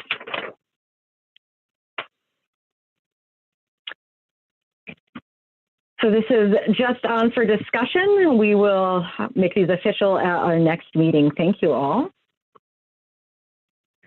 Moving on to item D, this is the fee in lieu payments for street amenities resolution. We discussed at our last meeting We have a little update from staff before we will vote on this. Who will begin, Eric or John? So I'll start out. I'm not sure what you're referring to, Mayor, by the update, but Yes, there were some questions that Jim had about this, about tracking the what the money is used for, what the different amenities are. Right. Yes. So there was a question from Councilor Duncan about how, or the ability for us to track the fees that are coming in and what they're being used for. And Councilor, please feel free to correct me if I'm misstating your concerns. But there should be no issue with us being able to track where the money is going, where it's coming from, where it's going, and how it's being spent in the city. It should be fairly straightforward from the financial perspective, so that we will be able to provide records and information on that back to you all as it goes forward. Great, thank you, Eric. I think that's good to hear. And just for the clarity, because I don't think my question was very clear last time, and I hopefully did a better job in email of trying to explain it. But the concern I have was we have fee in lieu payments for gray infrastructure, the built things, and green infrastructure, the growing things, and being able to know that if we're taking fee in lieu, meaning a green infrastructure is not being put in, that the payment for that isn't then going to build gray infrastructure. And that sounds like that tracking and just being able to know that we are eventually purchasing green infrastructure and installing it at the appropriate time instead of losing it because it has to be pulled out and redone when the streetscape's redone. I think that sounds great. So that's what I'm hearing from this, that tracking is possible. We don't need to do anything more than that. This fee in lieu resolution will still enable that one-to-one where the green infrastructure payments go to green infrastructure. Great. Yes, that's correct. And that would be the intent with this as well, that any fees that come in for the green infrastructure would be used for green infrastructure within the city. I think that's more, I don't think there's going to be as much need to collect the fee for the sidewalks and other more gray infrastructure, because those areas can be rebuilt where we don't necessarily have tree belts available or planting spaces that can support the green infrastructure. So that's where we would look to get the fees more readily from the development community. Thank you. Bryn. Can you just remind me what the frequency of review for this fee in lieu structure is or would be?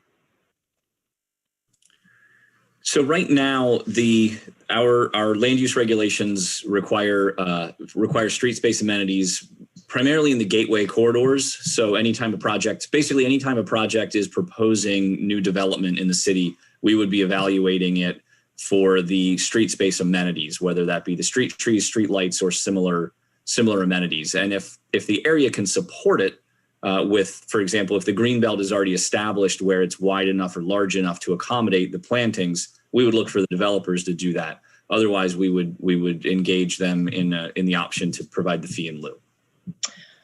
Let me clarify my question. The resolutions are in place until you change them. So if you wanted to change the fee structure, we would just bring you back a resolution. Okay. Oh, yes, sorry.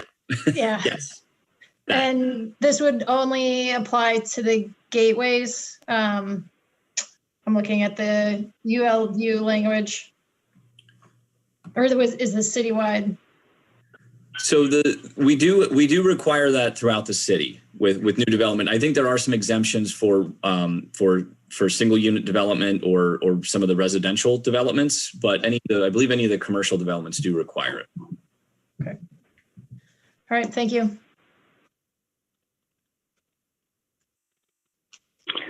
All right. Besides that, I don't think there were any other outstanding questions from last time we spoke about this. It sounded like folks were generally on board. Jim? Sorry, just one observation, nothing requested for change, but just something to note as we think about potentially reviewing this fee in the future or seeing how it's working. I just went and looked at like the street frontage in front of Fidang, and Junior's original is about 100 feet, which would generate $250 for a street tree. And that's about half to a third of what you would need to buy the tree, not alone, let alone put it in the ground. So I understand these fees have to be below the cost of actually doing it. Otherwise, your bulk discounts will just lead you to plant a tree that won't survive or that gets ripped out. So again, not requesting a change, but just observing that I think this could be fairly low for purchasing the size trees that are then going to be required to be planted. So if there's an opportunity to evaluate how this has been proceeding in the next year after this is approved, if there are examples, I think that'd be helpful to know how many trees we're on the hook to plant later and what the funds coming in are in fee and lieu payments. Thanks, Jim. Would someone like to move to approve the fee and lieu resolution? So moved. Second. Motion by Jim, second by Hal. All those in favor, please say aye. Aye. Aye. Motion carries. Thank you. Item E, this is on just for discussion, the lifeguard contract for Myers Memorial Pool. Ray. Yeah, and Jess Lucas, I think, is going to be coming over as well. And while she's getting transferred, I will thank her for joining us because I know her dad is in town for the last night tonight. So she's been hanging out with us waiting. So thank you for your patience, Jess, and for all the support so far. But yeah, happy to present this tonight as a kind of preliminary draft. We are, as it mentioned in the cover sheet, still awaiting legal review, but wanted to get the sort of bones of this in front of council. And at this point are feeling pretty good that the details here are reflective of the relationship we hope to have with the Y, and the legal piece I think will be really more around the legalese, frankly, than the substance here. So I think wanted to check the substance with the council and make sure we're on the right track and just see if there are any pieces that jumped off the page. But I will say the cap that was set financially here, the $57,000, is reflective of what's budgeted currently for fiscal year 22. And based on the math that we did for open hours and number of guards required, we will be able to accommodate that as of right now. That's with the number of guards and hours predicted. So overall, feel pretty good about this and wanted to bring it here for review as we keep things moving forward. Thanks, Ray. Mm-hmm. Are we saying there's 6 lifeguards on duty at one time? Correct. And Jess, do you want to speak to that? Can I hear more about that? Yeah. Yeah, absolutely. And so there's 2 big factors. One, typically lifeguards are trained at a ratio of 1 to 25 swimmers. During like an open swim where there could be not a 1 adult to 1 child ratio, we typically try to err towards 1 to 20 to be safe. And especially because our population has so many non-swimmers, it's even more important to really err on that 1 to 20. So that's the first factor. The second is the slide. The slide alone takes 2 lifeguards that are just on the slide, 1 at the bottom and 1 at the top. And so that's a huge contributing factor to those lifeguards. So in working with Ray and Jenny, you'll see I think on one of the documents on the pool schedule, there are times where the slide is open and then also times where the slide is closed to try to reduce some lifeguard hours. Thanks, Jess. You're welcome.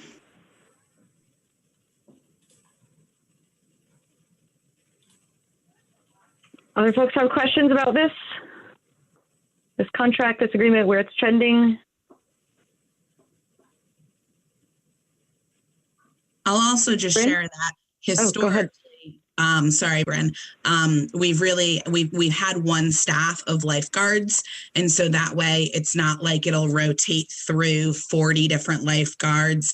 That's the plan for this season, is that we're really going to have a tight-knit crew that works anywhere, depending on their schedules, 20 to 40 hours a week.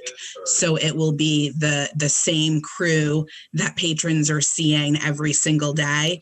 And also with Winooski's history especially when I and the Y managed the pool historically. We also tried to honor Winooski and Colchester residents in hiring. So we're continuing those practices. Some of those folks have continued to swim with us or still involved with us. So I'm really excited to continue to honor some of that long-term history of having those residents work on the team as well.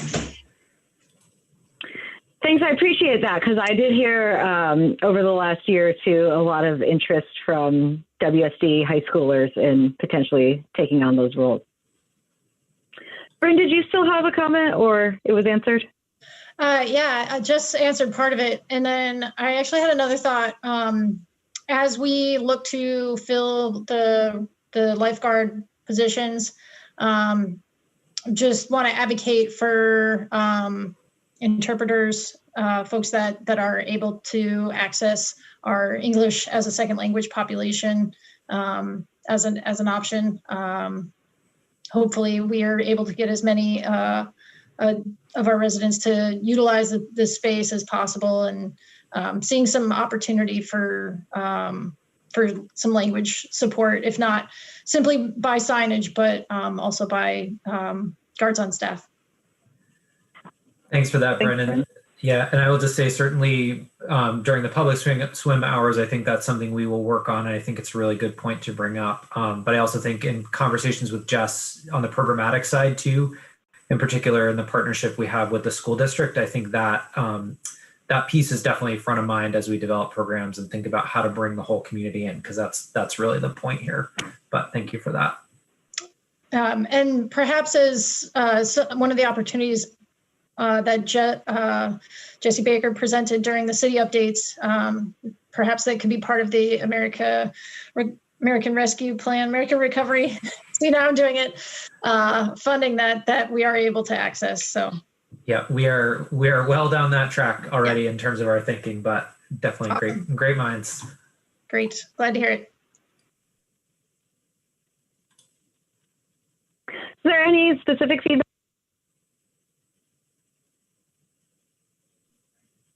Mike has his hand up. Mike, go ahead. Well, Ray, I've got a question about the attachment A. Is that schedule set in stone, or is that going to be a work in progress? So I think that is getting pretty close to stone. I mean, I think, to be clear, that schedule is going to be somewhat fluid as the summer moves along. I think we are definitely wanting to stay flexible, and if things are not working, want to be able to flex and change if we need to.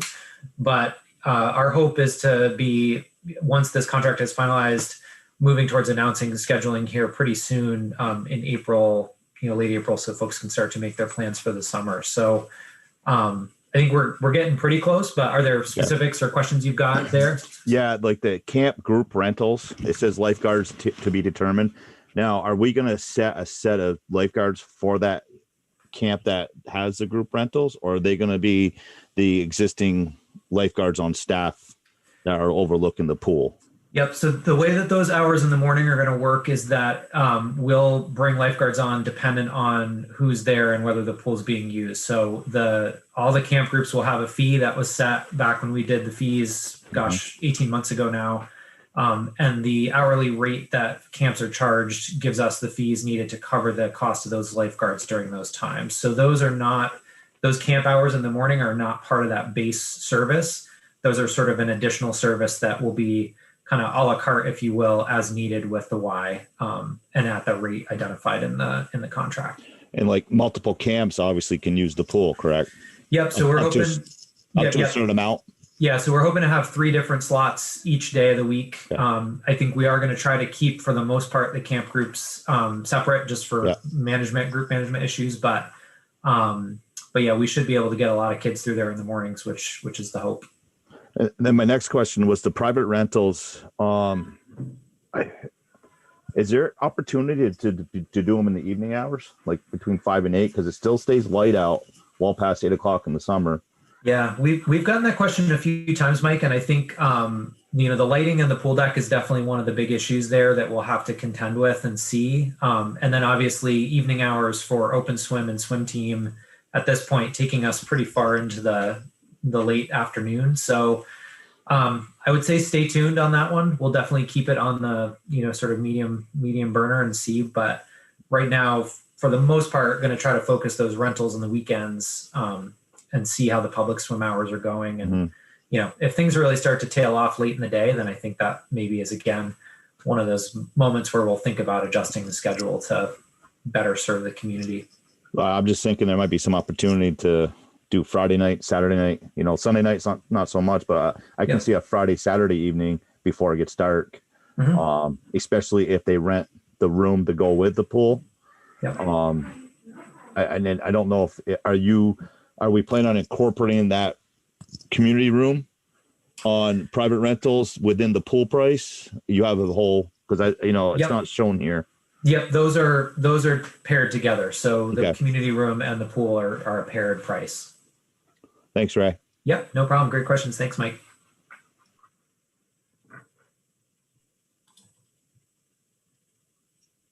Are there any other council questions or anything specifically, Ray, Jess, that you'd like to hear about, ask us about? No, I think we're good on our end. All right, seeing no further comment, this is only on for discussion, so we will look forward to an eventual approval item. Awesome. We just need nicer weather. Thank you for joining us, Jess. Yeah. Thank you so much. Thank you. It's coming, Mike. It's coming, I promise. Thanks, Jess. Thank you, Jess. You all.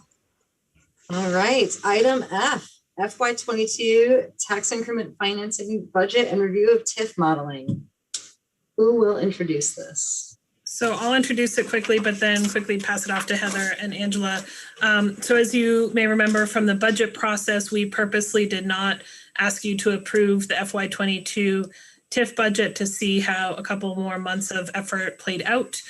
So ultimately what we need your approval on tonight is that FY22 tax increment financing budget. But we did want to use the opportunity as well to give you an overview of the ongoing modeling that Angela and Heather and I continually spend a lot of time on. So I am going to pass it over to Heather and Angela to walk you through what is presented in the memo. I'm happy to get started on that.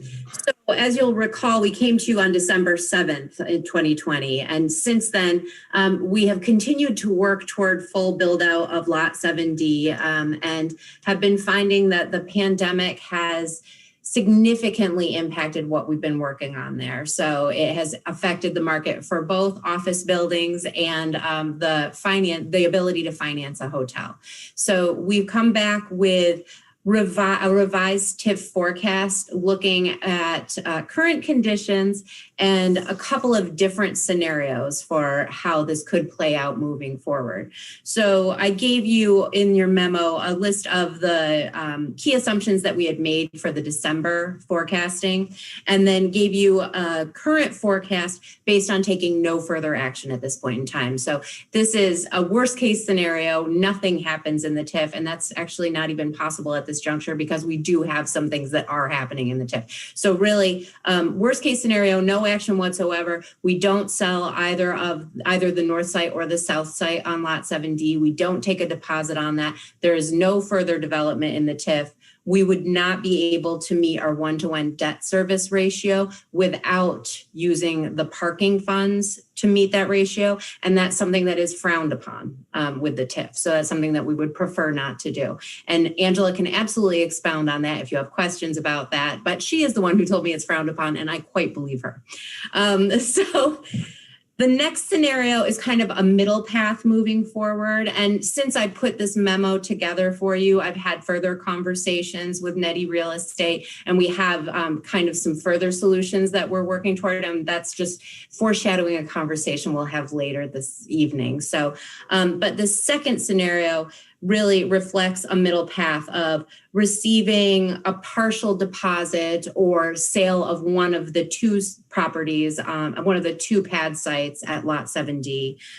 So taking in $350,000 in FY22, still being very conservative in estimating that we see no new assessed value in FY23 or FY24. So again, very, very conservative here.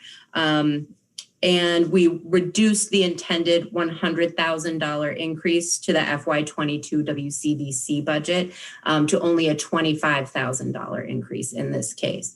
And you'll see a lot of the assumptions remain the same. I've listed those for you. And in this case, we do meet the debt ratio, the required debt ratio, and can move forward and complete the TIF successfully.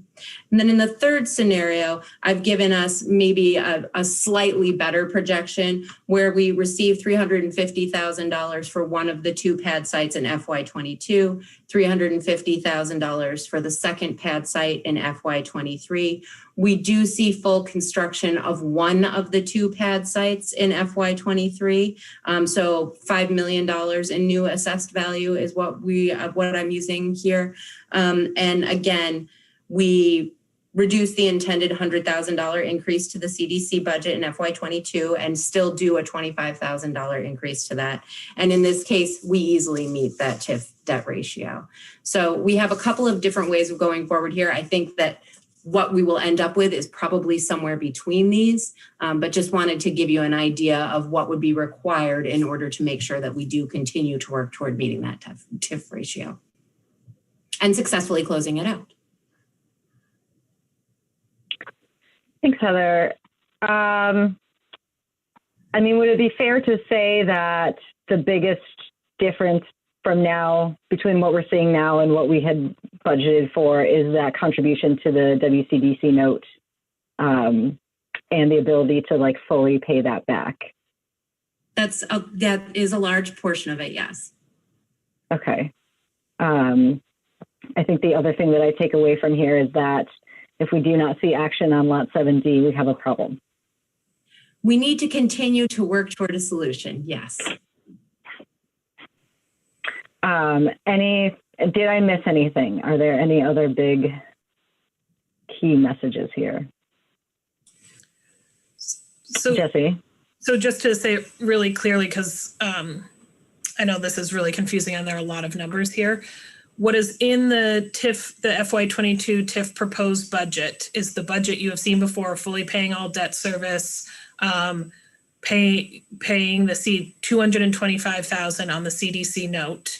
And that covers the operational cost that is currently built into all the other FY22 budgets that you have seen.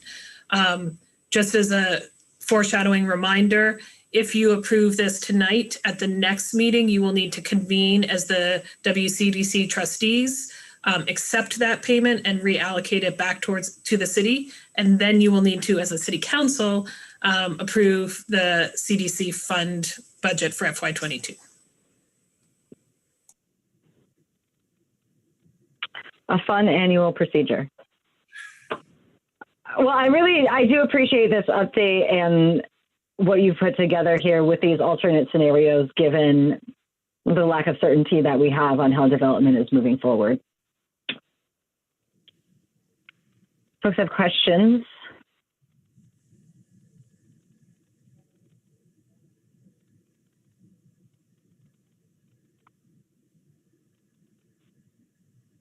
Bryn?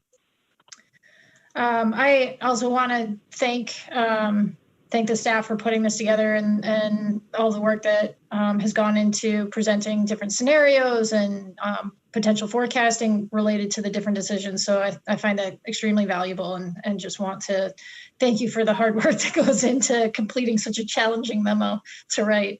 I don't have any specific questions on this at the moment. Thanks, Bryn.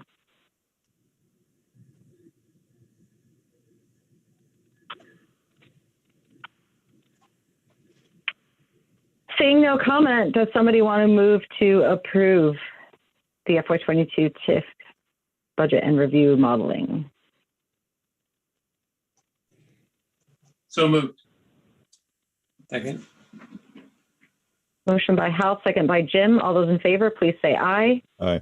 Aye. Aye. Motion carries. Thank you.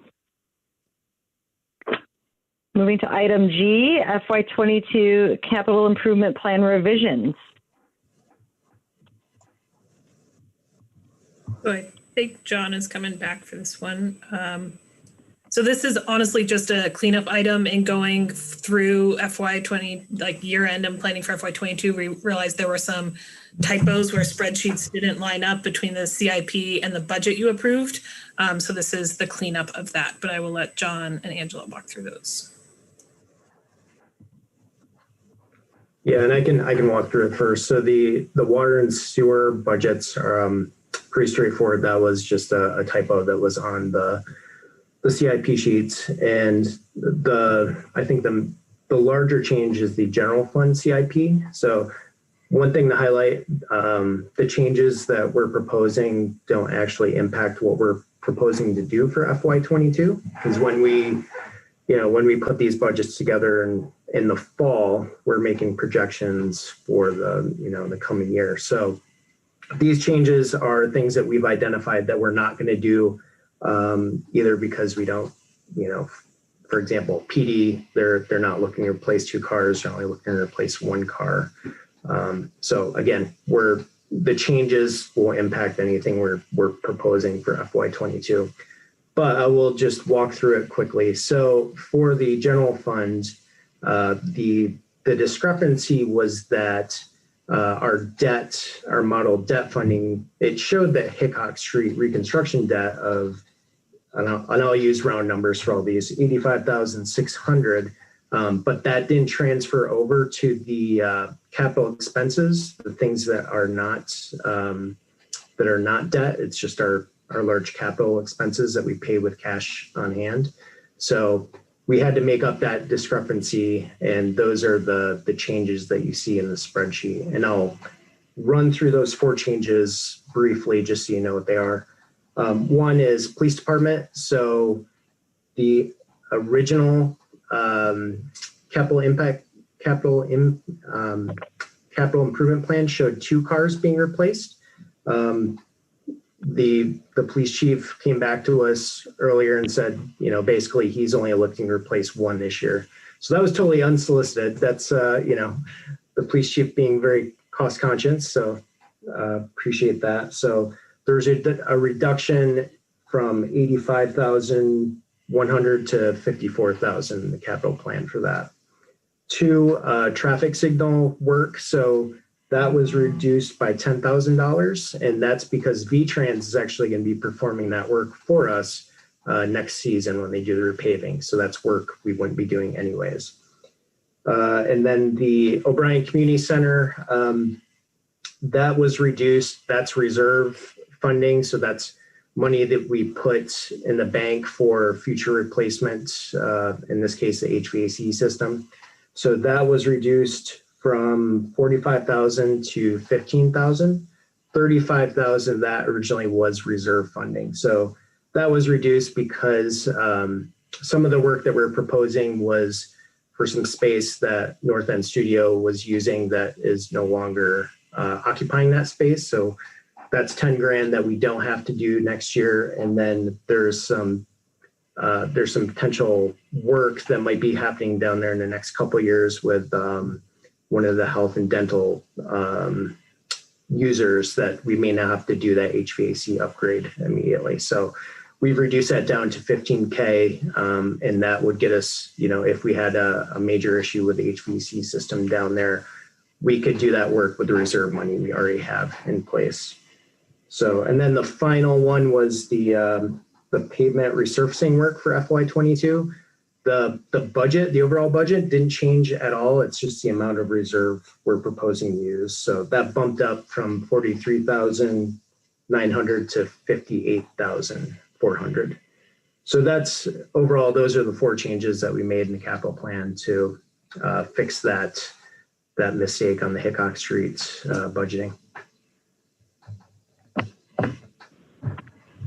Thanks, John. Other questions from council?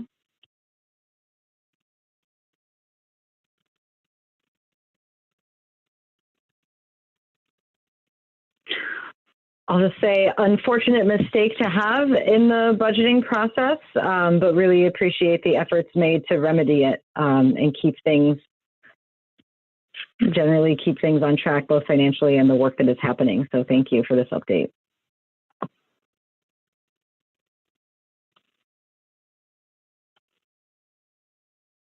If there are no questions or concerns from council, would entertain a motion to approve the FY22 capital improvement plan revisions as presented.